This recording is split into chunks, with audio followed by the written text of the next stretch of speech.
Hey, welcome to the Practical Prospecting Podcast. I'm Troy Barter, and everyone else better knows Jed Marley, who's on here, who founded Practical Prospecting newsletter. The purpose of this podcast is to break down last week's newsletter, just to provide a little bit better context, to do it in both audio and video form, whether you're getting this on, Spotify or wherever podcasts are found, or whether you're getting it on YouTube. Just another way to be able to get that information, maybe get a little bit better context and be able to actually act on that information that you got from last week's podcast. Jed, did I say anything that was stupid, or are we good so far on the first podcast, No, man, guys? I'm excited. So yeah, I mean, I've been running this newsletter for I guess close to 6 years now. Troy, I started it right when I joined PandaDoc, and so for a brief stint for about a year, there was an audio version or podcast of the newsletter, and we got a ton of good feedback from that. So glad to bring it back.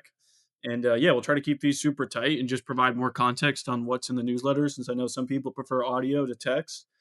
But yeah, this is the first of many. So the newsletter that we're covering today is newsletter 130. Two automations that changed our outbound workflow.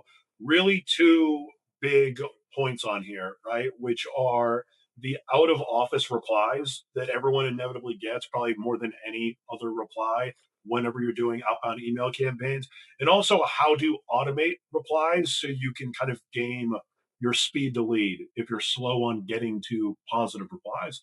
So starting with the out of office, I'd have to guess. And I don't know if we have data on it necessarily, but like I was saying, most replies that you get are more than likely. I mean, it's more than no's. You're getting vacation replies. I know because with our clients for practical prospecting, I'm in all the Slack channels and I see the replies. And even on our greatest campaigns that have a boatload of replies, you inevitably, if you look in there, you see a bunch of vacation replies or out of office replies all the Yeah. time. Um, yeah, 100%. Like out of office replies, especially now coming up into Thanksgiving and Christmas, New Year's, it'll just increase more. But yeah, out of office, and not even just that, like no longer work here or whatever sort of automated reply it is. It's usually accounts for like half of the replies you're going to get. Yeah. So I've noticed this. I don't know if we have any data on it, but I'm assuming like we at least know from like an anecdotal perspective that generally when folks have an out of office auto reply, they naturally include a contact or at least a name, but a lot of times it'll forward to the contact that might be relevant for someone to speak with in their absence. Is that kind of like the thought behind the play that was in the Yeah, newsletter? exactly right. So I'll explain it. It really breaks down to two types of automated replies. It's either out of office, and half the time they're going to reference like, "Hey, I'm out of office. Reach out to Troy while I'm away," or "No longer work here. Reach out to so and so in my absence." And so for the longest time, we weren't doing anything with those. We did have like a system that would re-enroll them after they got back from vacation, but we just kind of left them alone. And years ago, when I was an SDR, before all this AI stuff, I used to just do this manually where I'd say like, "Oh, they referenced somebody else in the email. Let me just email them and say, hey, reaching out to you while so and so is out of office. I thought this might be relevant." And I stopped doing it because obviously it's just impossible to do that at scale with hundreds of these emails.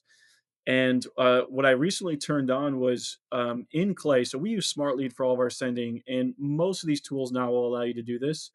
But we have an automation that sends every single email reply we get back into Clay. And then from Clay, we run an AI prompt. And by the way, if anybody wants this template, they can grab it in the newsletter. But we run an AI prompt that will read the email reply and determine is it an automated response or not. And then the next thing it does is it pulls out the person's name who they referred to in that email.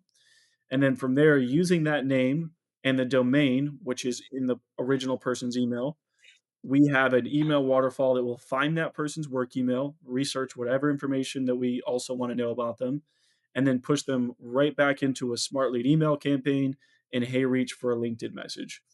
And so what the email normally looks like is the person who was out of office, their name is the subject line. And then it's just like, "Hey, Troy, reaching out to you," or "Hey, Troy, I sent an email to Jed. It looks like he's out of office. So I figured this might be relevant to you instead." And then you just paste in the exact same email that you sent to the other person with that opening line. And that's it. And again, it's fully automated. Um, it's actually seen a pretty good results. Like it's nothing crazy high volume, but it's just making the most. It's helping us multi-thread more people at one account, And it's just a stupid, simple automation that anybody can send up. And if you're using Clay, there's kind of no reason not to set that up for yourself too. Well, yeah, it's automated, right? Like I'll give you an example. Like when we Jen and I worked together at Panadoc, this was what 5 or 6 years ago, and even before that, when I worked at a company called Fleetmatics that Verizon bought, we'd have an entire team that was called Ops Refinery, and the whole point was that we knew that if like there was no sits that happened, um, SDRs they weren't like really quick to like rebook them. They would for some reason they just didn't work them that well or like an opportunity that an AE went through and then it went ghost and it died. People just like they wouldn't bring it back to life after that. They just naturally wouldn't. So we had a team where that's all they were allowed to do. That's what they specialized in. And it actually produced more often, month in and month out, it would produce more than a lot of our other like traditional outreach methods or our sales tactics or other teams and everything like that. This is very similar to that type of thing where like when you're managing go to market, when you're managing a sales team, whether it's outbound or whether it's inbound, if you manage enough of it, there are a lot of parts of the funnel and a lot of parts of the actions that are happening every day that are leaking.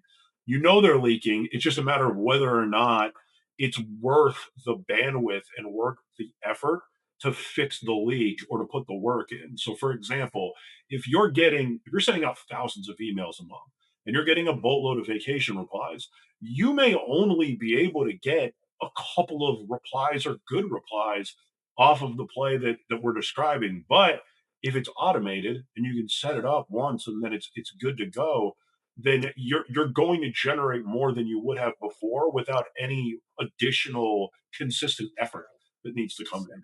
This is like previously like how you would look at like an awesome sales development representative maybe like 4 or 5 years ago. You're like, man, every time they get a vacation reply, they're researching that name that was in there. They're finding their contact info and they're reaching out. And they actually booked another couple of good ones this quarter off of that. It's that now you don't have to hire anybody for it.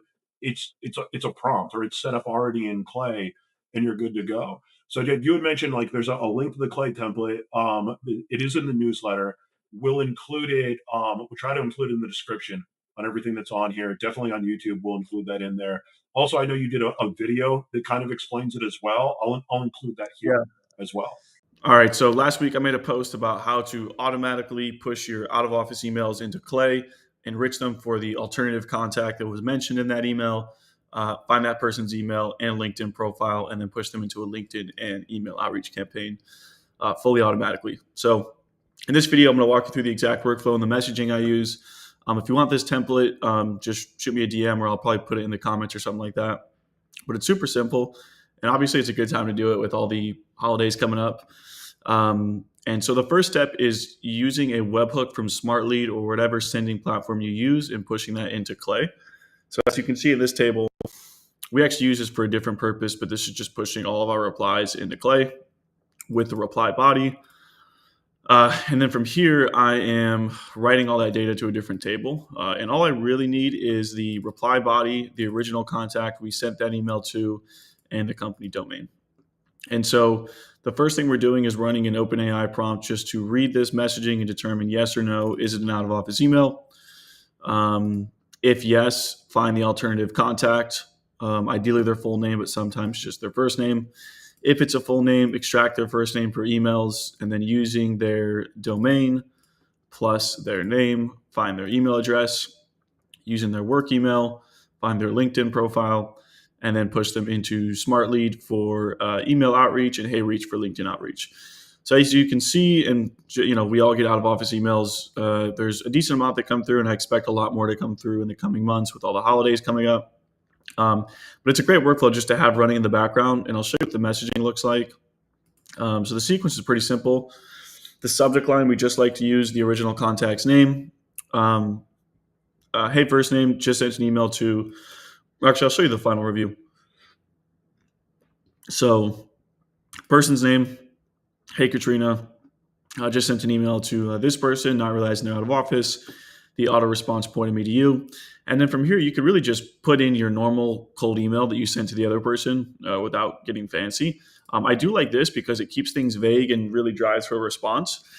Do you oversee thing? Wanted to share some ideas on how you could improve X, whatever the benefit is.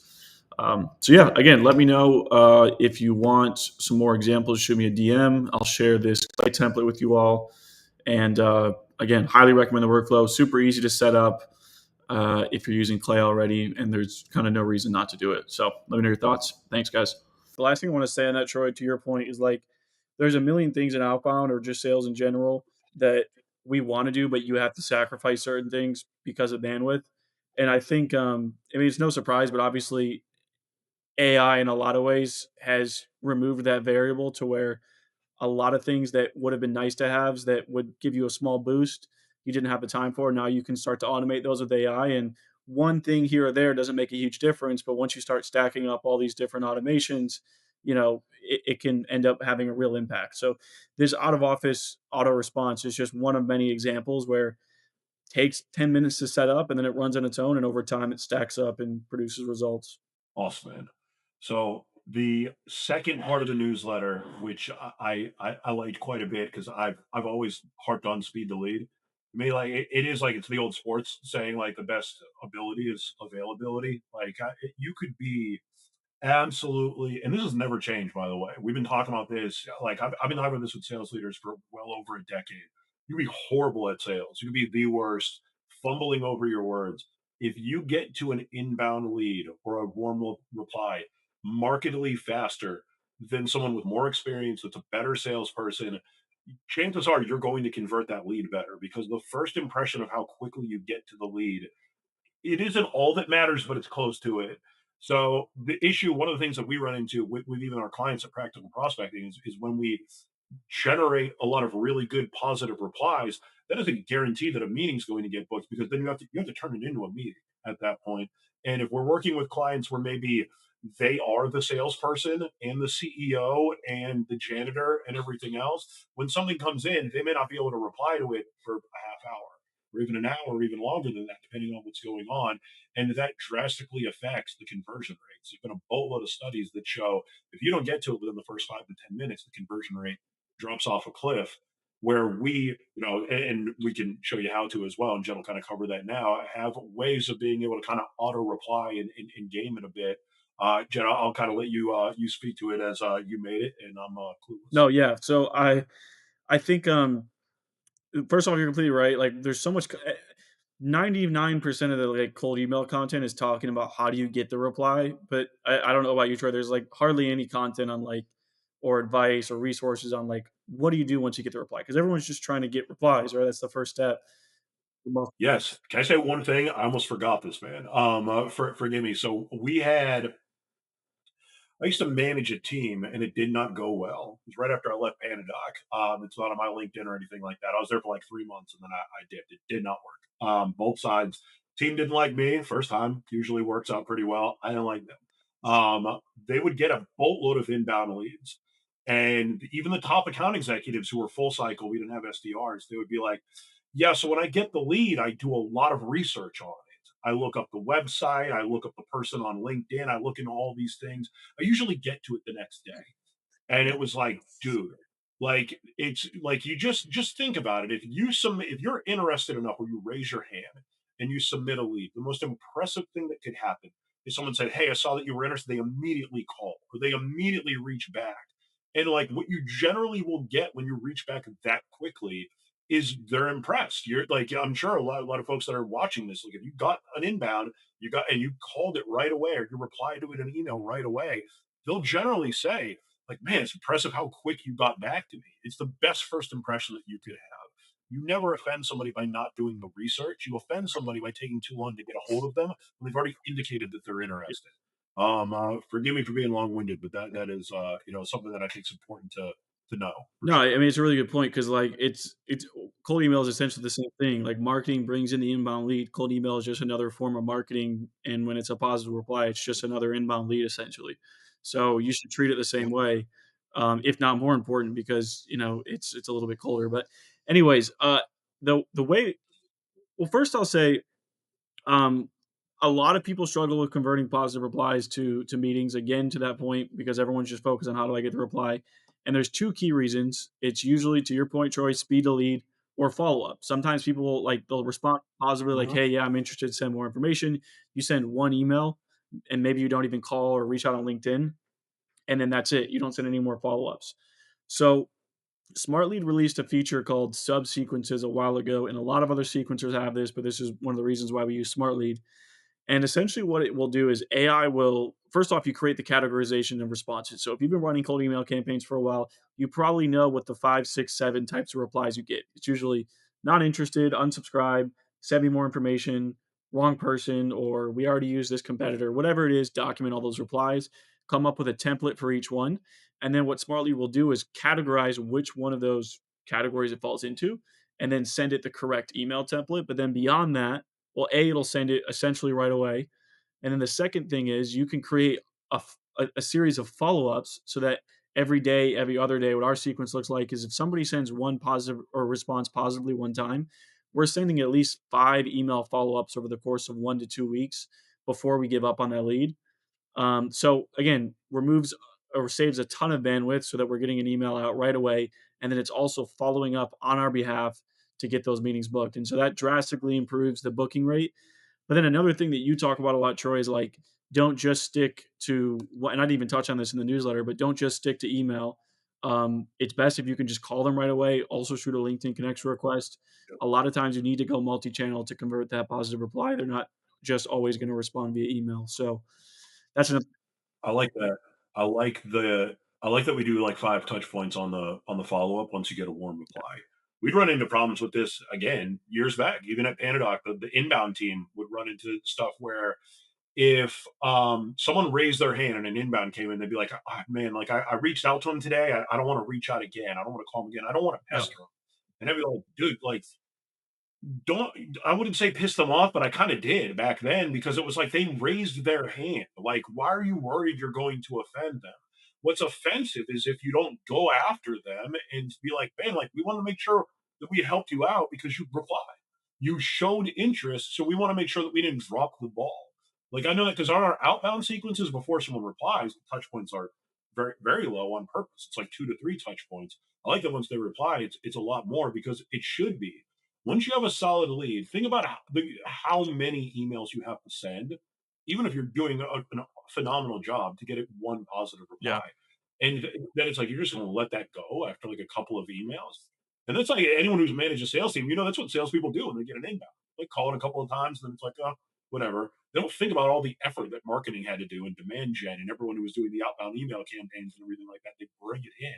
Like, yeah, you should be doing a multitude of different touch points and not worry about offending Yeah. them. You're going to offend somebody a lot more if you just drop the ball on it. That creates a way worse impression than the fact that you were following up a little bit extra because they indicated that they would want the follow up. Yeah. Yeah, exactly. Yeah, I mean, honestly, if we had unlimited resources, my recommendation would be just call them right away. You know what I mean? Obviously, get the email out. Don't worry about that, but just calling is the quickest way. I mean, that's the issue with emails. There's there's back and forth. People can easily ignore you, and with outbound, like you get that sliver of like um interest, but a lot of times it takes that extra effort to really push them over the line to actually take a meeting with you. It's hard to just jump from completely cold to taking a meeting. So it would be stupid to think that you're not going to have to put in a little bit of effort to get them to actually take that call. So yeah, I completely agree. Awesome. So we had, or you made another video that explains how to do this in Clay, I believe. We'll include that video here as well. What's up, everyone? In this video, I wanted to share what I've been doing with Smartlead subsequences, specifically to automatically reply to any email response we get. Now, the reason why I set this up is for some of the campaigns we run, when we're getting a high volume of responses, um, and the product or the offer is not super complex, what you'll notice is that over time, you're getting the same 4, 5, 6 responses, right? Just plain not interested, couple of the same objections, send me more information, let's book a call, or I'm not the right person, right? So Smartlead is really cool because it will automatically categorize your response into one of those categories, and you can create as many custom categories as you want using AI to determine when an email reply fits that category. And so instead of responding to all these emails on our own, which takes time, sometimes we're not as good at speed to lead. And then the second thing, which is probably more important, is following up, right? Like you'll get an email response. Not everybody books a meeting right away. Sometimes it takes 3, 4, 5 email follow ups before you can actually book that meeting. And yes, of course, you should call them, hit them up on LinkedIn as well. But this has been an awesome way to just have more peace of mind that we're converting on every positive reply. So in subsequences, we've just created 3 different variations: general positive reply follow up, interested follow ups, and meeting request follow ups. We're not too concerned about the objections right now. We're just handling those manually. And then the non interesteds, we're just letting those go. But as you'll see, and I'll show you some examples here, I'll just pull up interested. So we just set this up. Um, Obviously, the response rates are high because they already responded in the first place. But I'll show you what the sequences look like. It's really simple, right? We just want to optimize for booking a call. So as soon as they respond positively, asking for some level of interest, book a meeting. Just wanted to confirm a day later, 2 days later. We're just really trying to drive for a meeting.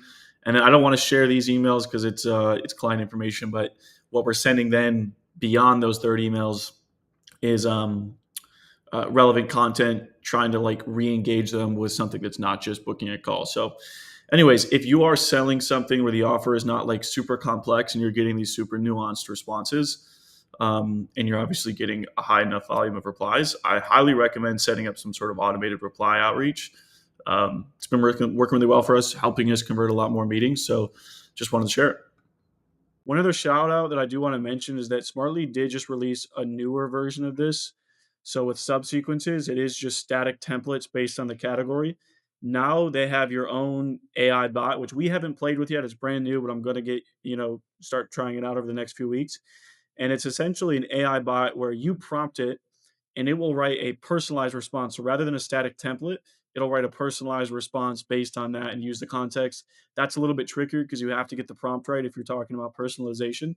But I'm going to try it out. I'll keep you guys updated in the newsletter if I think it's worthwhile. But did just want to shout that out because that's a new thing that came out after this newsletter was released.